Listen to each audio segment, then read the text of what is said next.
Color, light, and movement, in combination, generate messages. Some of these symbols are universal, but others are visual languages issued and understood by just one species, and are a secret code for their eyes only.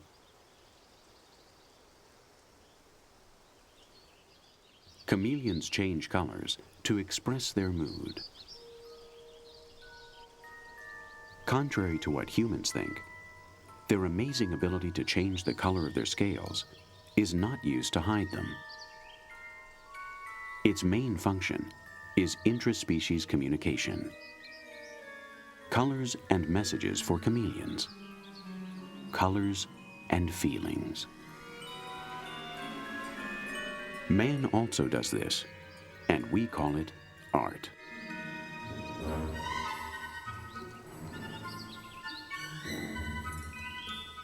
A chameleon that meets a female knows at first sight if the lady is receptive, pregnant, or just hungry.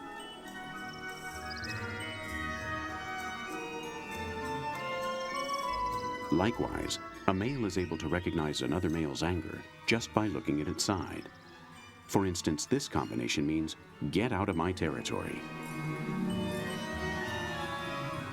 The message is evident and clear if you're a chameleon.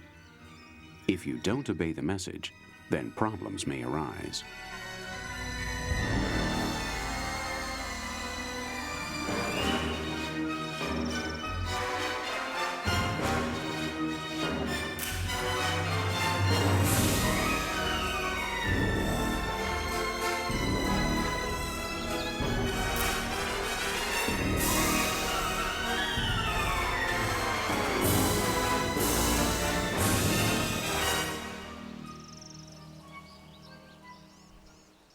These reptiles have well-developed sight. It may be due to their ability to watch and analyze two different things at the same time. Their strange eyes normally look in two different directions. Colors mixing is not a secret for them. Like primitive painters, they learn to mix red, yellow, and blue on their own palettes. Chromatophores are special cells found in the skin. They hold tiny pouches with pigments. The cells can change the size of each color bag according to hormone orders. Thus, they can turn this purple color into a different hue by adding much more blue or less red.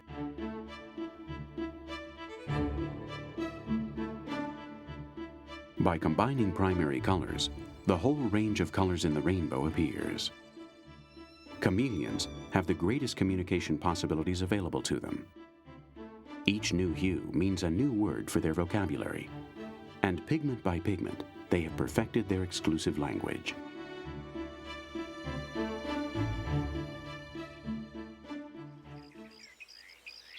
But how could this mastering of the skin color be possible?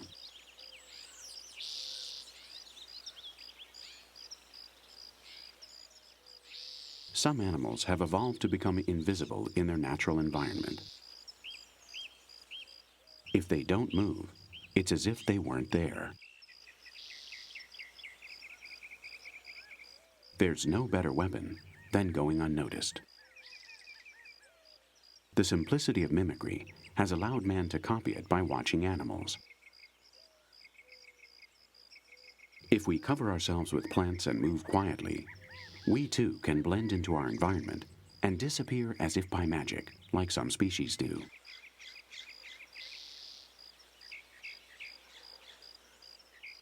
A biological need to camouflage themselves helped animals to master their skin color.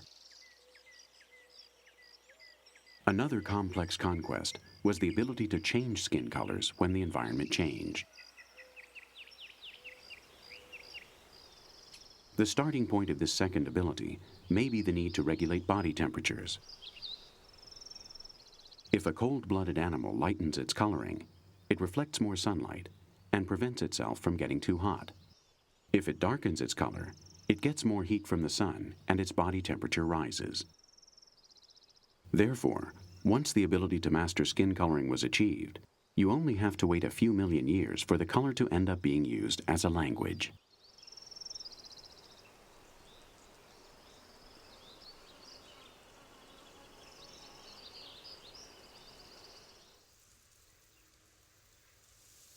Many living beings have only limited sight. They find it much easier to recognize a certain pattern, stripes, or spots than some specific colors. This is why bands, stripes, or spots are so popular among animals.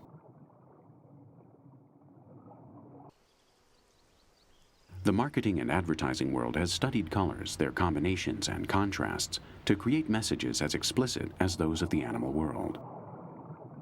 Today, our brain easily associates some colors to certain companies, and nobody questions that the language of colors is the most direct of all languages.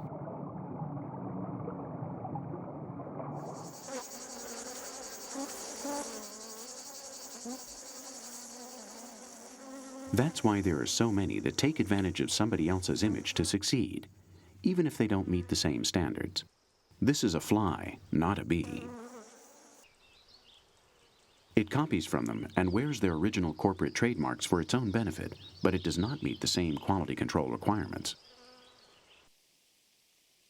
Even if the disguise is not totally accurate, it works most of the time.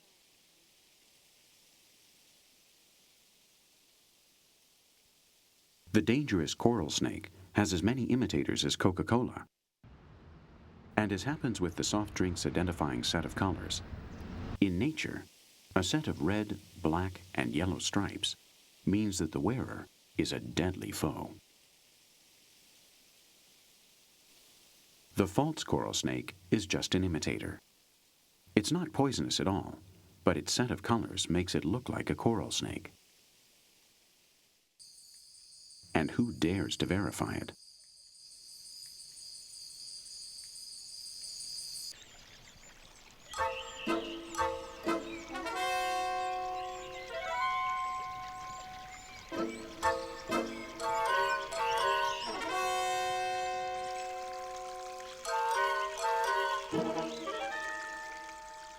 Cases of communication between different species are special.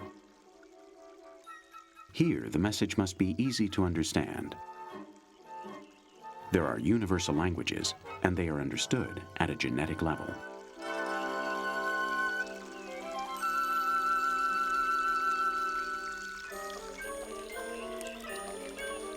The green color of the oriental fire-bellied frog helps the animal to hide in the vegetation.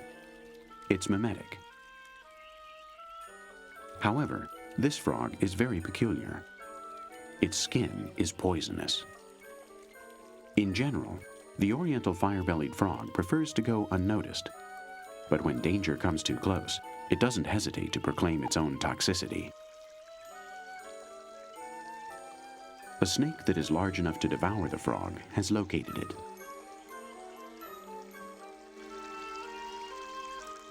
Therefore, the frog must present a powerful argument to avoid ending up in the snake's stomach. And it must do it quickly, while the snake is still listening.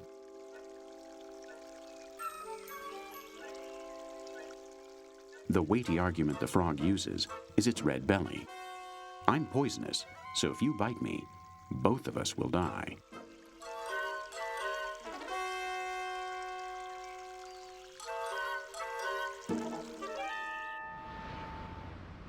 Red is universally understood to mean caution.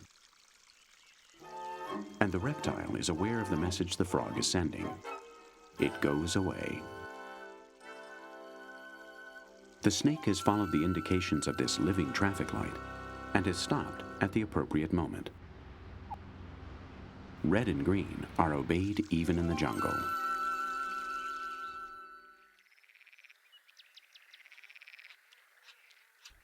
Basically, sight is designed to detect moving objects. Therefore, if some animals mastered color as a means of communication, other animals added movement to it. It was a revolution in animal communication.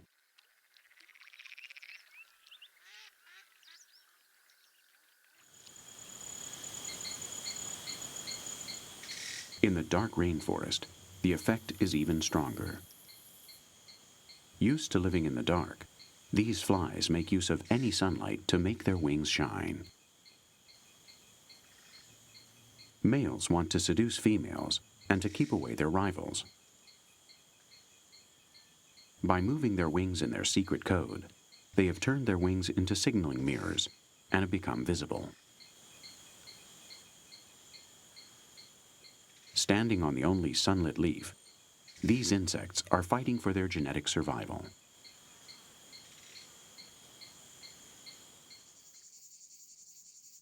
If we were to learn from them, we ought to include in our survival kit a mirror, but with a more practical idea. If we get lost on our way, a sun's ray could establish our position.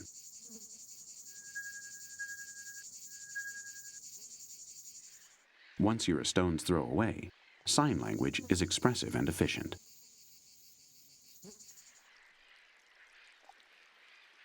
At a short distance, sign languages have complex rules and are only understood by members of the same species.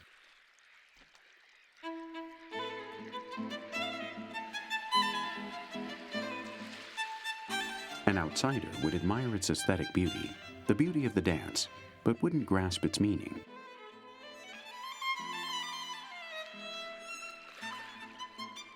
The coding in these cases can be really complex. Each time a fiddler crab raises or lowers its claw, it's talking with its neighbors. Its extremely large and colorful claw is needed to be clearly seen on the beach. But those watching such simple and repetitive gestures can't understand how crabs get so much information from them.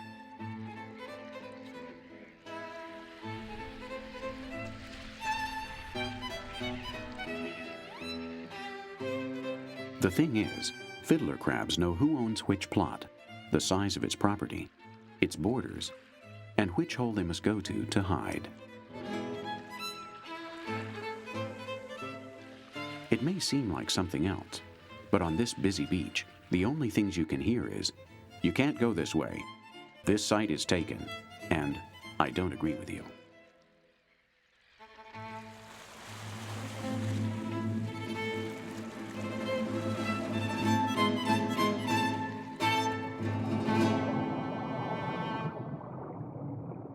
In the water, a few meters from the beach, a squid is speaking in a complex language that includes color, movement, and sudden color changes.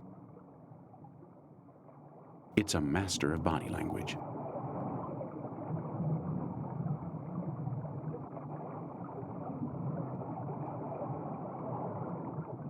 Cephalopods see in a way similar to humans. What we see on any TV screen are small points of color that define colors and larger images when they mix. All of these pixels work towards the same thing, and they offer information 25 times per second. To send their messages, the skin of squid and octopi must work like a TV screen.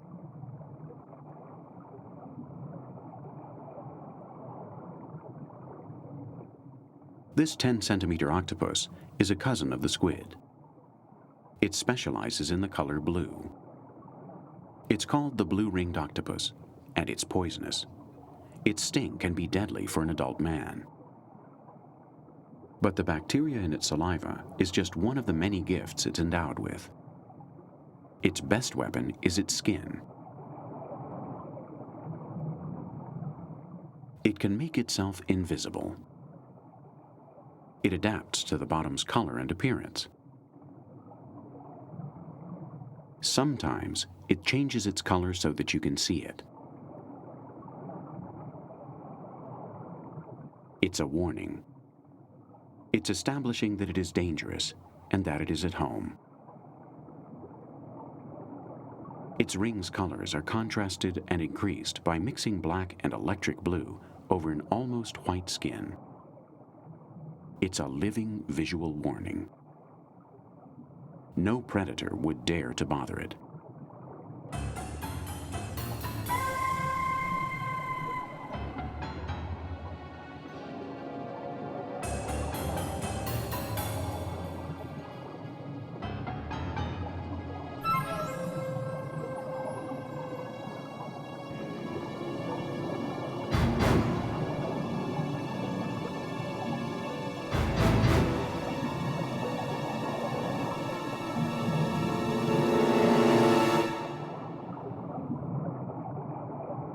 The octopus's prey is cornered in its own home.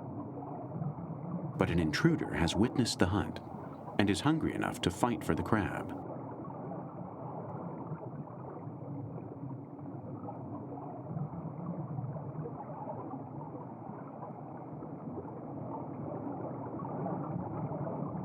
It's a strange fight. With no physical contact, it's a visual fight.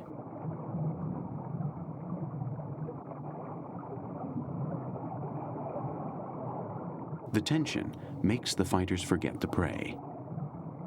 The invader threatens the landlord with every known and brilliant insult.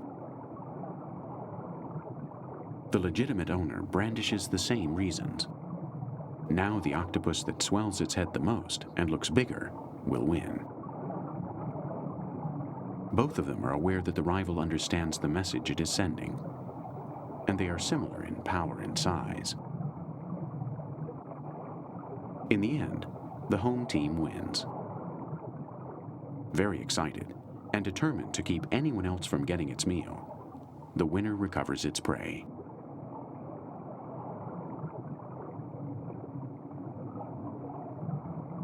Cephalopod eyes are designed to see moving objects and changes in color. It's likely that they are a basic part of their signaling system. Human eyes react almost the same to moving stimuli, or to blinking lights that draw our attention.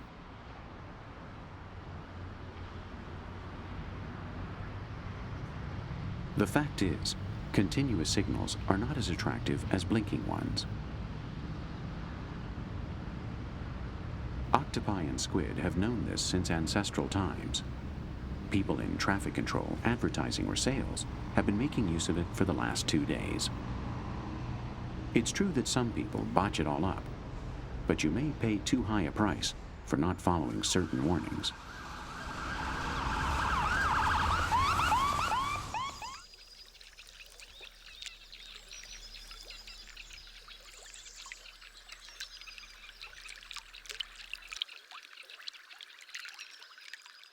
Each zoological class has its own kind of vision, and sunlight has secret frequencies that are known only by certain chosen ones. Insects and hummingbirds detect certain hues from flowers that are addressed only to them. Two different worlds, plants and animals, establish a profitable communication link between the animals that feed on them and the plants that reproduce themselves thanks to the animals. The secret complicity between animals and their favorite flowers is similar to our system to detect counterfeit bills. With the same kind of light that insects can see, we can detect the hidden details of authentic bills.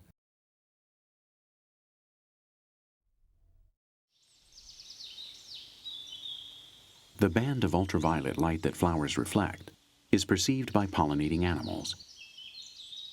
Under ultraviolet light, each plant reveals a different coloring to call the animals that will scatter their genes. Ultraviolet rays draw insects towards the nourishing pollen, and it's an irresistible instinct.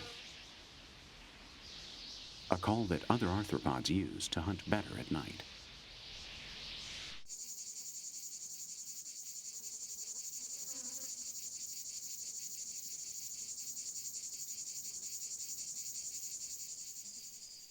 Modern-day scorpions are exactly the same as the scorpions that walked the Earth 300 million years ago.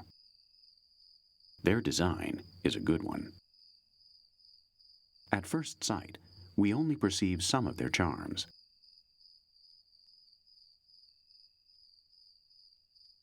Scorpions at night, lighted by the moon and the stars, present a surprising appearance. Their cuticle changes. It becomes strangely phosphorescent. We have intensified the ultraviolet light until our eyes can see it. Now we can understand how they see and how they see themselves. Some scientists think that since scorpions are almost blind nocturnal animals, this ability to reflect ultraviolet light may be useful to locate themselves. They're territorial beings and do not admit the presence of their own kind except for breeding and if it is of the opposite gender. It's clear that this is not the case here.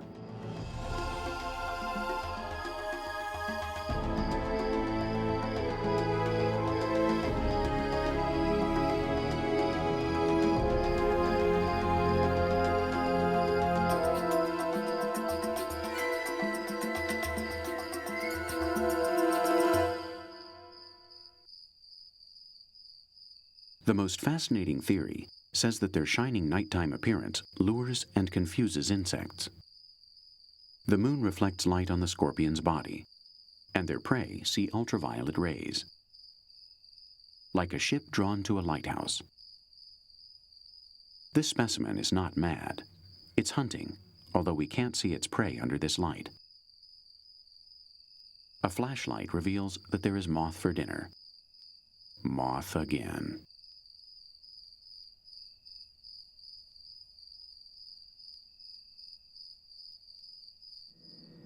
Man has copied the scorpion's strategy and uses ultraviolet light to draw insects to these ingenious anti-mosquito lamps.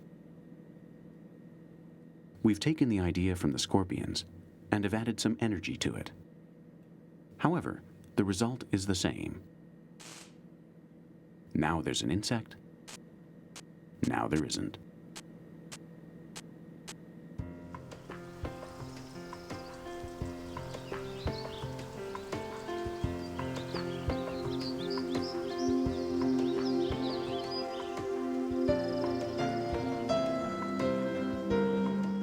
Reflecting the light in 1,000 ways, some animals during the day and others at night, colors are turned into words.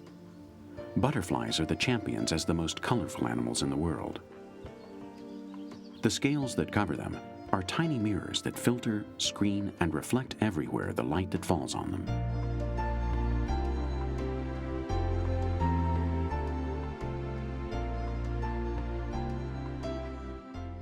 But is there an animal that generates its own light? Or are all of them mirrors like the moon?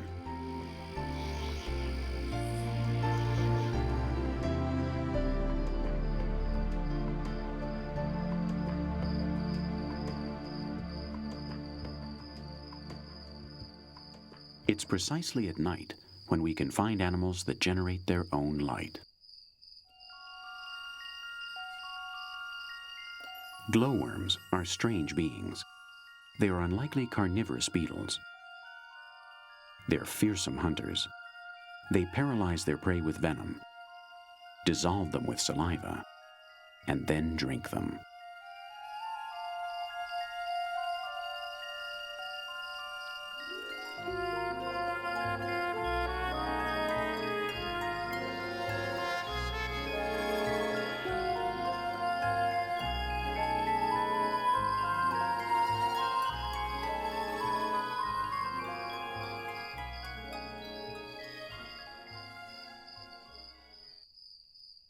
Glowworm luminescence is a sexual device.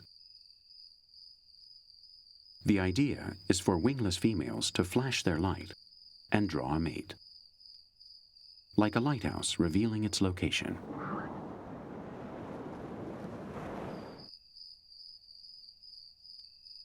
They wait in the vegetation for a mate to fall, blinded by their glitter.